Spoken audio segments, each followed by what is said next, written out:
નમસ્કાર, હું કિરણસિંહ ગઢવી. આજે ધોરણ 11 ગદ્ય વિભાગમાં સંસ્કૃત વિષય ગદ્ય વિભાગમાં 14મો પાઠ ચતસ્રો વિદ્યા એની આપણે ચર્ચા કરીએ છીએ. તમારી ટેક્સ્ટબુકની અંદર પેજ નંબર 54 54મા પેજ ઉપર આ ગદ્ય આવેલો છે. પાઠનું શીર્ષક ચતસ્રો વિદ્યાઃ, જે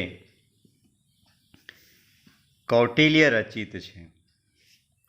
આચાર્ય કૌટિલ્ય એ 4 વિદ્યાઓની અહીં વાત કરે છે અને એ 4 વિદ્યાઓ થકી રાજા પોતાના રાજ્ય કાર્યમાં કેવી રીતે વધારે સફળ થાય અને તે માટે આ વિદ્યાઓ કેવી રીતે ઉપકારક નીવડે એના વિશેની અહીં વાત કરવામાં આવેલી છે. આચાર્ય કૌટિલ્ય પહેલાં તેમના પૂર્વ આચાર્યોના મતોની વાત કરે છે અને પછી પોતાનો મત છે એ રજૂ કરે છે. પોતાના પૂર્વ આચાર્યો માનવ, બૃહસ્પતિ અને ઔશનસ એમની વાત કરે છે અને પછી તેઓ ચોથી વિદ્યા આન્વિક્ષિકી એના વિશે વાત કરે છે. સૌ પહેલાં આપણે પાઠનો સારાંશ જોઈએ તો સારાંશની અંદર આ આખો પાઠ જે છે સૂત્રાત્મક શૈલીમાં છે. એટલે કે સૂત્રાત્મક શૈલીમાં એવું હોય કે વાક્યો નાના હોય પણ એની અંદરથી જે બહાર પ્રગટ થતો અર્થ છે એ વિસ્તૃત હોય. એટલે સૂત્રાત્મક શૈલીની અંદર ખૂબ સુંદર આ પાઠની રજૂઆત કૌટિલ્યએ કરેલી છે. પાઠ જોતા પહેલાં આપણે 4 વિદ્યાઓ, એ કઈ કઈ 4 વિદ્યાઓ છે એના વિશે આપણે જોઈએ. તો અહીં સ્ક્રીન ઉપર તમે જોઈ શકો છો. સારાંશની નીચે ત્રયી, વાર્તા, દંડનીતિ, આન્વિક્ષિકી એવા સંસ્કૃતમાં 4 શબ્દો લખેલા છે. આ 4 શબ્દોના અર્થો પણ એની સામે આપેલા છે. આ 4 શબ્દો એ 4 વિદ્યાઓ છે. તો 4 વિદ્યાઓ કઈ કઈ? તો ત્રયી, બીજી વાર્તા, ત્રીજી દંડનીતિ અને ચોથી આન્વિક્ષિકી છે. આ 4 શબ્દોના અર્થો કયા કયા છે, એટલે કે 4 વિદ્યાઓમાં કઈ કઈ બાબતોનો સમાવેશ થાય છે તેના વિશેની વાત અહીં આપણે જોઈએ. તો ત્રયી શબ્દ અહીં 3 વેદ એ બતાવે છે. 3 વેદ એટલે કયા કયા વેદ? ઋગ્વેદ, યજુર્વેદ અને સામવેદ. તો ત્રયી શબ્દનો અર્થ અહીં આપણે 3 વેદ એવો લેવાનો છે, જેનો અર્થ થાય ઋગ્વેદ, યજુર્વેદ અને સામવેદ. એ પછી બીજો શબ્દ છે વાર્તા, એટલે કે બીજી વિદ્યા છે વાર્તા, જેનો અર્થ થાય છે કૃષિ, પશુપાલન તથા વેપાર અને વાણિજ્ય. વાર્તા એ વિદ્યાનો અર્થ અહીં આપણે કૃષિ, પશુપાલન તથા વેપાર વાણિજ્ય એવો લેવાનો છે. ત્રીજી વિદ્યા છે એ દંડનીતિ છે. આ દંડનીતિનો અર્થ થાય છે અપરાધીને દંડ, સજા આપવાની નીતિ. દંડનીતિ એ ત્રીજા પ્રકારની વિદ્યા છે, જેનો અર્થ આપણે લેવાનો છે અપરાધીને દંડ, સજા આપવાની નીતિ. આપણે અપરાધી અપરાધ કરે અને એને યોગ્ય સજા રાજા દ્વારા કરવામાં આવે તો એને દંડ કહેવામાં આવે છે. વિસ્તૃત આપણે પાઠ જોઈશું ત્યારે એની માહિતી લઈશું. અને ચોથી વિદ્યા છે આન્વિક્ષિકી. આન્વિક્ષિકીનો અર્થ થાય છે યોગ્ય પરીક્ષણ દ્વારા સત્ય દર્શન. આન્વિક્ષિકી એ ચોથી વિદ્યા છે જેનો અર્થ થાય છે યોગ્ય પરીક્ષણ દ્વારા સત્ય દર્શન. આમ 4 પ્રકારની વિદ્યા અહીં આપણા પાઠમાં આપેલી છે. આપણા ગદ્યની અંદર આપણા ગદ્યનું જે ટાઇટલ છે, શીર્ષક છે, એ શીર્ષક એવું છે ચતસ્રો વિદ્યા, એટલે કે 4 પ્રકારની વિદ્યા. તો કઈ કઈ 4 પ્રકારની વિદ્યાઓ? તો એક ત્રયી, બીજી વાર્તા, ત્રીજી દંડનીતિ અને ચોથી આન્વિક્ષિકી. અને આ 4 વિદ્યાઓના જે અર્થ થાય એ પણ આપણે જોયા.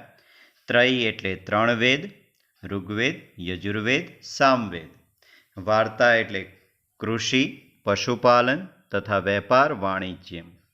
દંડનીતિ એટલે અપરાધીને દંડ, સજા આપવાની નીતિ. અને ચોથી વિદ્યા આન્વિક્ષિકી, જેનો અર્થ આપણે જોયો યોગ્ય પરીક્ષણ દ્વારા સત્ય દર્શન.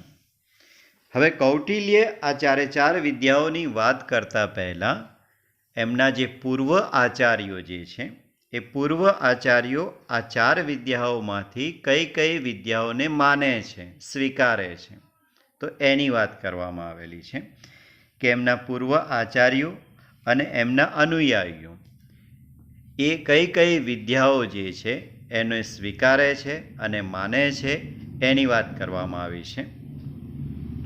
તો અહીં કૌટિલ્ય એમના પૂર્વ આચાર્યોની વાત કરતા કહે છે કે માનવ અને એના અનુયાયીઓ છે એ 3 વિદ્યાઓને સ્વીકારે છે, માને છે. કઈ કઈ 3 વિદ્યાઓ છે? તો ત્રયી, વાર્તા અને દંડનીતિ. તો મનુ અને એના અનુયાયીઓ, એટલે કે માનવ અને એના અનુયાયીઓ. અહીં માનવ એટલે કોઈ મનુષ્યની વાત નથી, પણ ભગવાન મનુની વાત છે. તો ભગવાન મનુ એટલે કે માનવ અને એના અનુયાયીઓ એ 3 વિદ્યાનો સ્વીકાર કરે છે, માને છે. કઈ કઈ 3 વિદ્યાઓ? તો ત્રયી, વાર્તા અને દંડનીતિ. એ પછી એમના બીજા પૂર્વ આચાર્યો છે, એમાંના એક બૃહસ્પતિ છે. તો બૃહસ્પતિ એ 2 વિદ્યાઓનો સ્વીકાર કરે છે, માને છે. કઈ કઈ છે? તો વાર્તા અને દંડનીતિ. એ પછી છે ઉશનસ. તો એ જે છે એ એક જ વિદ્યાનો સ્વીકાર કરે છે, માને છે. અને એ વિદ્યા જે છે એ દંડનીતિ છે. આમ કૌટિલ્ય પહેલાં આગળના એટલે કે પૂર્વ આચાર્યોના મતો રજૂ કરે છે, એમનો જે સ્વીકાર થયેલી વિદ્યાઓ છે એમની વાત કરે છે, અને પછી એ પોતાની વાત રજૂ કરે છે. કૌટિલ્ય છે એ પોતાની વાત રજૂ કરતાં કહે છે કે 3 વિદ્યાઓ તો ખરી જ, ત્રયી, વાર્તા, દંડનીતિ, પણ સાથે સાથે ચોથી વિદ્યા જે છે આન્વિક્ષિકી, એનો પણ રાજનીતિમાં, સફળ રાજકાર્યમાં એનો પણ સ્વીકાર એટલો જ જરૂરી છે. અને એ જે છે એ આન્વિક્ષિકી છે. એટલે કૌટિલ્ય જે છે એ પોતાનો મત રજૂ કરતા કહે છે કે ત્રયી, વાર્તા, દંડનીતિ અને આન્વિક્ષિકી આ 4 જે છે એ જરૂરી છે સફળ રાજનીતિ અને રાજા માટે. તો રાજાએ રાજનીતિમાં જો સફળ થવું હોય તો એણે આ 4 વિદ્યાઓનો આશ્રય લેવો જોઈએ. આ 4 વિદ્યાઓ છે એને સમજવી જોઈએ.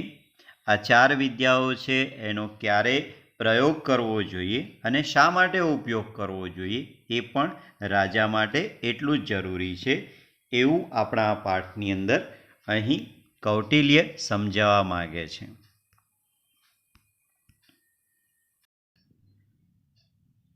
ઓકે, તો વિદ્યાર્થી મિત્રો, આપણે સારાંશ જોયો. હવે ગદ્યનો એટલે કે પાઠનો આપણે અનુવાદ કરવા માટે પ્રયત્ન કરીએ. સ્ક્રીન ઉપર પેરેગ્રાફ આપેલો છે.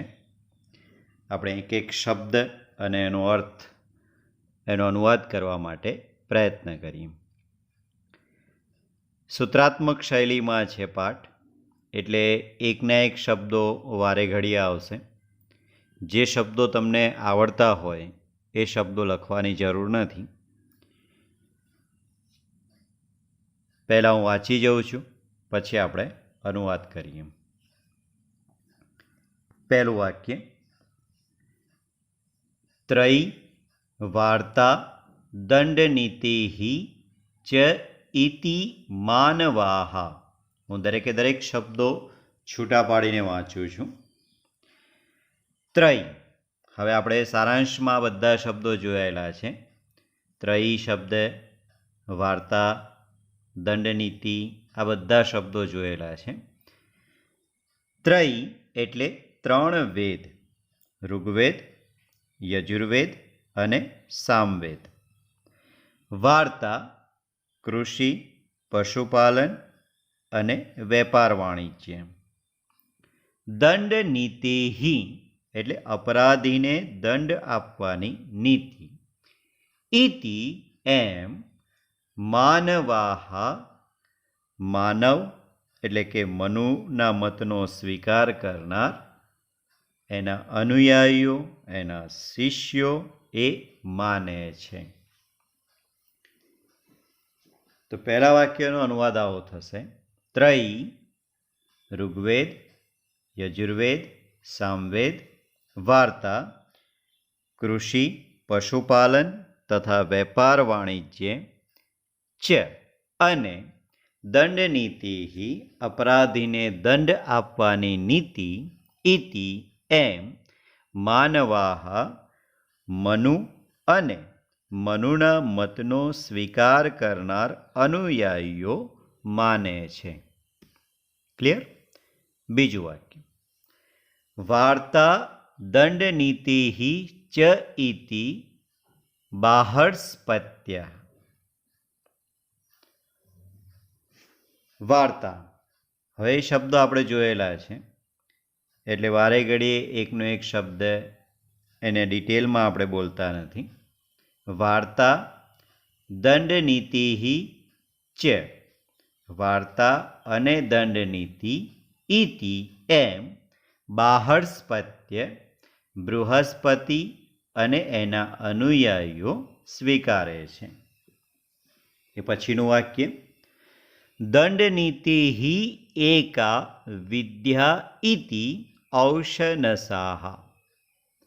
દંડનીતિ દંડનીતિ જ એકા વિદ્યા એક જ વિદ્યા છે એવું. ઇતિ, ઇતિ એટલે એમ, ઔશનસાહ ઉષ્ણસના મતનો સ્વીકાર કરનારા માને છે. એટલે કે ઉષ્ણસ અને એના મતનો સ્વીકાર કરનારા માને છે. અહીં 3 જ વાક્યની અંદર એમણે એમના આગળના પૂર્વાચાર્યો જે છે એમના મત છે રજૂ કરી દીધા. આને સૂત્રાત્મક શૈલી કહેવાય, કે ખૂબ જ ટૂંકમાં એ ઘણું બધું કહી દે. એ પછી ચતસ્ર એવ વિદ્યા ઇતિ કૌટિલ્ય. ચતસ્ર એટલે કે 4 વિદ્યાઓ છે. ઇતિ એમ કૌટિલ્ય, કૌટિલ્ય કહે છે, માને છે. તાહ તે, ચ અને આન્વીક્ષિકી ત્રયી વાર્તા દંડનીતિ ચ.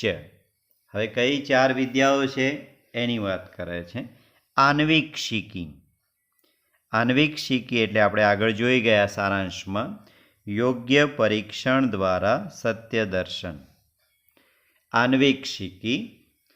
ત્રયી, ત્રયી એટલે પણ આપણને ખબર છે 3 વેદ: ઋગ્વેદ, યજુર્વેદ, સામવેદ. વાર્તા, વાર્તા એટલે પણ આપણને ખબર છે કૃષિ, પશુપાલન, વેપાર વાણિજ્ય. ચ અને દંડનીતિ અપરાધીને દંડ આપવાની નીતિ.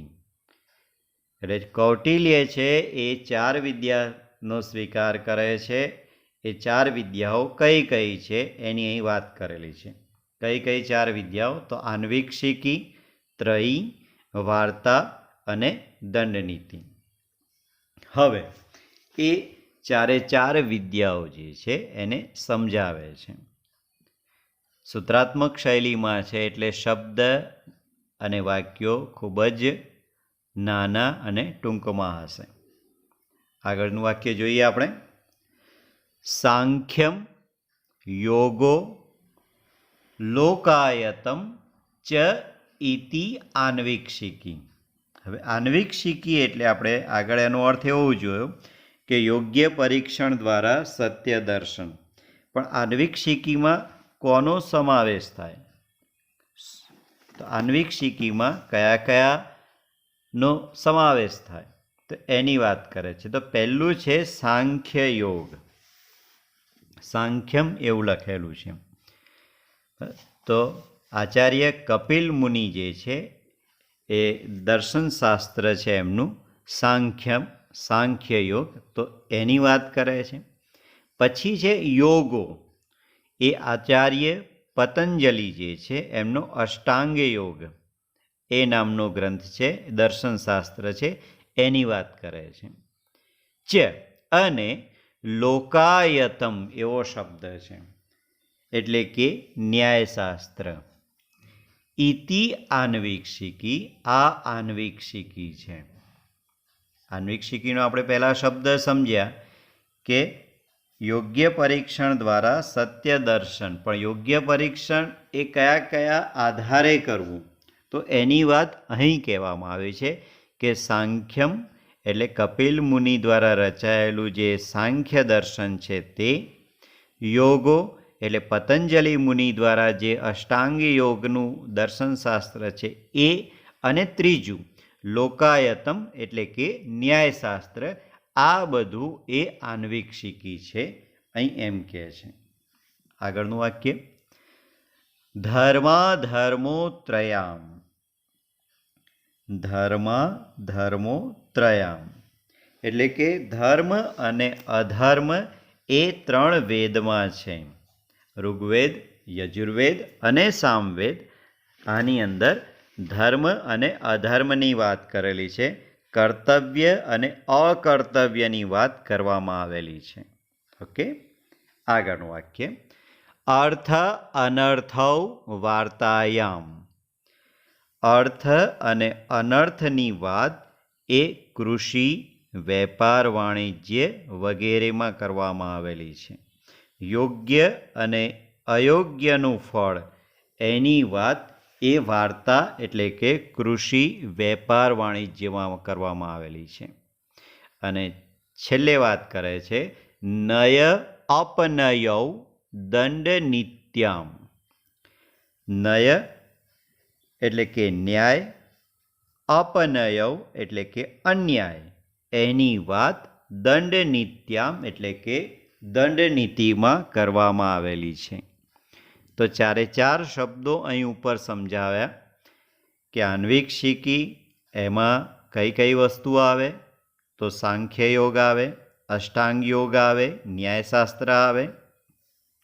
પછી વાત કરી કે ધર્મ અધર્મની વાત એ ત્રયામ એટલે કે ત્રયી એટલે કે 3 વેદોમાં કરવામાં આવેલી છે. અર્થ અનર્થની વાત એ વાર્તા એટલે કે કૃષિ એમાં વાત કરવામાં આવેલી છે, વેપાર વાણિજ્યમાં વાત કરવામાં આવેલી છે. અને ન્યાય અને અન્યાયની વાત એ દંડનીતિમાં કરવામાં આવેલી છે. તો પહેલા પેરેગ્રાફની અંદર ખૂબ જ સૂત્રાત્મક શૈલીની અંદર આપણને 3 એમના પૂર્વાચાર્યો, એમના મતોની વાત કરી અને ચોથી આન્વિક્ષિકી વિદ્યા એની વાત કરી છે. ઓકે. હવે આગળનું વાક્ય જોઈએ આપણે. બલાબલે ચ એતાસામ હેતુભિઃ આન્વીક્ષ્યમાણા આન્વીક્ષિકી. બલાબલે. બલા એટલે સબળ અને નિર્બળ. બલાબલે એટલે કે બળવાન અને નિર્બળ એમ ન્યાયનું પરીક્ષણ કરાવતી વિદ્યા એ આન્વિક્ષિકી છે. હવે આન્વિક્ષિકી શું છે? તો સા આન્વિક્ષિકી તે આન્વિક્ષિકી લોકસ્ય ઉપકરોતિ લોકો માટે ઉપકાર છે. કે સબળ અને નિર્બળ વડે એ ન્યાયનું પરીક્ષણ કરે છે. આન્વિક્ષમાણા એટલે પરીક્ષણ કરે છે, તે આન્વિક્ષિકી છે. અને સા આન્વિક્ષિકી તે આન્વિક્ષિકી એ લોકસ્ય ઉપકરોતિ લોકો માટે ઉપકાર કરે છે. ઓકે. વ્યસને અભ્યુદયે ચ બુદ્ધિમ અવસ્થાપયતિ. વ્યસને એટલે મુશ્કેલીમાં, આપત્તિમાં, તકલીફમાં, અભ્યુદયે ચ અને ઉન્નતિમાં, બુદ્ધિમ વ્યવસ્થાપયતિ બુદ્ધિને સ્થાપિત કરે છે. કે આપત્તિમાં અને મુશ્કેલીમાં સહજ રીતે પોતાના વિચારને સ્થાપિત કરે છે. ઓકે. પ્રજ્ઞા વાક્ય ક્રિયા વિશારદૈ ચ કરોતિ. વિચાર, વચન અને કર્મમાં નિપુણતાને સંપન્ન બનાવે છે. વાક્ય ક્રિયા વિશારદમ ચ કરોતિ. પ્રજ્ઞા એટલે વિચાર, વાક્ય એટલે વચન અને ક્રિયા એટલે કર્મમાં વિશારદ્યમ ચ કરોતિ વિશારદ કરે છે, નિપુણ કરે છે. આન્વિક્ષિકી શું છે? તો એની વાત અહીં કરવામાં આવેલી છે. ઓકે. આગળ જોઈએ આપણે. હવે ચારે ચાર વિદ્યાઓ જે છે એ કેવી રીતે ઉપકારક બને છે સમાજ માટે, રાજકાર્ય માટે, તો તેની વાત કરવામાં આવેલી છે. અને રાજાએ આ ચાર વિદ્યાઓનો કેવી રીતે ઉપયોગ કરવો જોઈએ અને આપણા પાઠની અંતે આ ચાર વિદ્યાઓ છે કોની કોની પાસેથી પ્રાપ્ત કરવી જોઈએ, મેળવવી જોઈએ, એની વાત કરે છે. જોઈએ આપણે. સામ ઋક યજુર્વેદા ત્રયી. સામવેદ, ઋગ્વેદ અને યજુર્વેદ એ ત્રણ ત્રયી છે. ત્રયા હિ રક્ષિતો લોક પ્રસિદતિ ન સિદતિ. ત્રયા એટલે ત્રણેયથી, એટલે કે ઋગ્વેદ, યજુર્વેદ અને સામવેદ આ ત્રણેયથી લોક રક્ષિતો રક્ષાયેલો સમાજ, પ્રસિદતિ પ્રસન્ન રહે છે, ન સિદતિ દુઃખી થતો નથી. એટલે કે ઋગ્વેદ, યજુર્વેદ અને સામવેદથી રક્ષાયેલો આ સમાજ જે છે, લોક એટલે કે સમાજ જે છે એ પ્રસિદતિ પ્રસન્ન રહે છે, ન સિદતિ દુઃખી થતો નથી. આગળ. કૃષિ પાશુપાલ્યે વાણિજ્યા ચ વાર્તા. કૃષિ, પશુપાલન અને વેપાર વાણિજ્ય એ વાર્તા છે. હવે જુઓ, એક એક શબ્દ આપણે છૂટા પાડીને વાંચીએ છીએ. ધાન્ય, પશુ, હિરણ્ય, કુપ્ય, વિષ્ટિ, પ્રદાન આદૌ ઉપકારિકી. ધાન્ય એટલે અનાજ, પશુ પશુ, હિરણ્ય સોનું, કુપ્ય તાંબુ, વિષ્ટિ એટલે ઉદ્યોગ, પ્રદાન આદૌ ઉપકારી આ બધું એ ઉપકારક છે.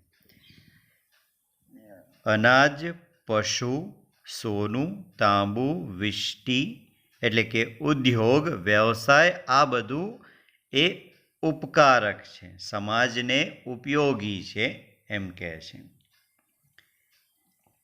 આગળ, આન્વીક્ષિકી ત્રયી વાર્તાનામ યોગક્ષેમ સાધનો દંડ. આન્વીક્ષિકી યોગ્ય પરીક્ષણ દ્વારા સત્ય દર્શન, ત્રય એટલે ત્રણ વેદ, વાર્તા એટલે કૃષિ, વેપાર, વાણિજ્ય, આ બધાનું જ્ઞાન, યોગક્ષેમ સાધનો, આ બધાના યોગક્ષેમનો સાધન એટલે કે આ બધાનું જ્ઞાન આપતું જો કોઈ હોય, યોગક્ષેમનું સાધન હોય તો એ દંડ દંડ છે. તસ્ય નીતિ દંડ નીતિ, અને તેની નીતિ એ દંડ નીતિ છે. એટલે આન્વીક્ષિકી, ત્રયી, આ બધા જે વિદ્યા છે, વાર્તા, એનો યોગક્ષેમના સાધનરૂપ જો હોય તો એ દંડ નીતિ છે. સાચ અને તે એટલે કે દંડ નીતિ. અલબ્ધ લાભાર્થા, અલબ્ધ અપ્રાપ્ત વસ્તુને લાભાર્થા મેળવનારી છે. લબ્ધ પરિરક્ષણી, લબ્ધ એટલે પ્રાપ્ત થયેલી વસ્તુનું, પરિરક્ષણી એટલે રક્ષા કરનારી છે, રક્ષણ કરનારેલી છે. રક્ષિત વિવર્ધિની, રક્ષિત એટલે રક્ષા કરાયેલાની, વિવર્ધિની એટલે વૃદ્ધિ કરનારી છે. વૃદ્ધસ્ય તીર્થેષુ પ્રતિપાદિની છે. વૃદ્ધસ્ય વૃદ્ધ પામેલાનું વૃદ્ધિ પામેલા માટે એ તીર્થેષુ પ્રતિપાદિની, તીર્થ સ્થળોની જેમ પ્રસ્થાપિત કરનારી છે. તો દંડ નીતિ શું છે એ અહીં વાત કરવામાં આવેલી છે. તો તે અપ્રાપ્ત વસ્તુને પ્રાપ્ત કરનારા છે, પ્રાપ્ત કરેલી વસ્તુનું રક્ષણ કરનારી છે, રક્ષણ કરેલી વસ્તુનું વૃદ્ધિ કરનારી છે, અને વૃદ્ધિ થયેલી વસ્તુ જે છે એને તીર્થસ્થાનોની જેમ પ્રસ્થાપિત કરનારી છે. એવી આ દંડનીતિ છે. તસ્યમ આયાતામ લોકયાત્રા, તસ્યામ તેમાં લોકયાત્રા લોકવ્યવહાર આયત્તા એટલે રહેલો છે. અને આ દંડનીતિમાં લોકવ્યવહાર રહેલો છે એવું કહે છે. તસ્માત તેથી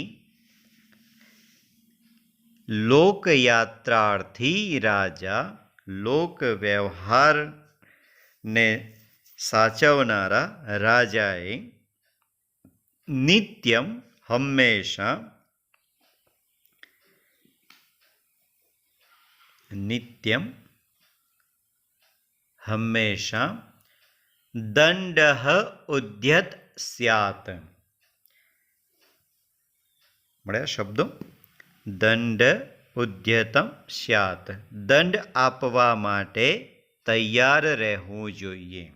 તસ્માત ફરીથી એકવાર, તેથી લોકયાત્રાર્થી રાજા, લોકવ્યવહારને સાચવનારા રાજાએ નિત્યમ હંમેશા ઉદ્યત દંડ સ્યાત, દંડ આપવા માટે તૈયાર રહેવું જોઈએ. ઓકે. રાજા રાજાએ વાર્તાયા પ્રાપ્તેન કોશેન, વાર્તા વડે પ્રાપ્ત કરેલા કોશેન એટલે ધનરાશિ વડે, પ્રજાયામ પ્રજામાં, સ્થાપિતેન દંડેન સ્થાપિત કરેલા દંડ વડે, સ્વપક્ષમ ચ પરપક્ષમ ચ પોતાના સમુદાય અને પારકા સમુદાય એટલે બીજા વ્યક્તિઓને વશીકરોતિ વશ કરે છે. રાજા શું કરે છે? તો રાજા વાર્તા દ્વારા પ્રાપ્તેન કોશેને પ્રાપ્ત કરાયેલા ધન વડે પ્રજામાં પ્રસ્થાપિતેને સ્થાપિત કરાયેલા દંડ વડે સ્વપક્ષમ ચ પરપક્ષમ ચ પોતાના પક્ષના વ્યક્તિઓ એટલે પોતાના સ્વજનો ચ પરપક્ષમ એટલે અન્ય લોકો પ્રજાજનો વગેરેને વશીકરોતી વશ કરે છે. ઓકે, હવે છેલ્લી લીટીમાં અંતિમ પંક્તિમાં આ 4 વિદ્યાઓ કોની પાસેથી મેળવવી જોઈએ, પ્રાપ્ત કરવી જોઈએ એની વાત કરે છે. તો આન્વિક્ષિકીમ ત્રયીમ ચ વિદ્યામ શિષ્ટેભ્ય ઉપયુજ્યતિ.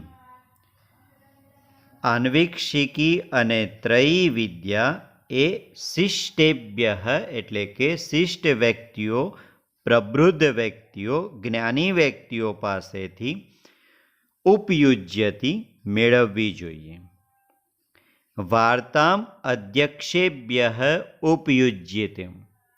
વાર્તામ એટલે કૃષિ વગેરેની જે જ્ઞાન છે એ અગ્રેસર વ્યક્તિઓ પાસેથી ઉપયુજિત એટલે મેળવવી જોઈએ. અને દંડનીતિ વક્તૃ પ્રયોક્તૃભ્યો ચ ઉપયુજિત. દંડનીતિ વક્તુમ એટલે પ્રવચન કરનારા ચ અને પ્રયોક્તુભ્ય એટલે પ્રયોગ કરવામાં જે કુશળ વ્યક્તિઓ છે એમની પાસેથી ઉપયુજિત મેળવવી જોઈએ, પ્રાપ્ત કરવી જોઈએ, અહીં એમ કહેવા માગે છે.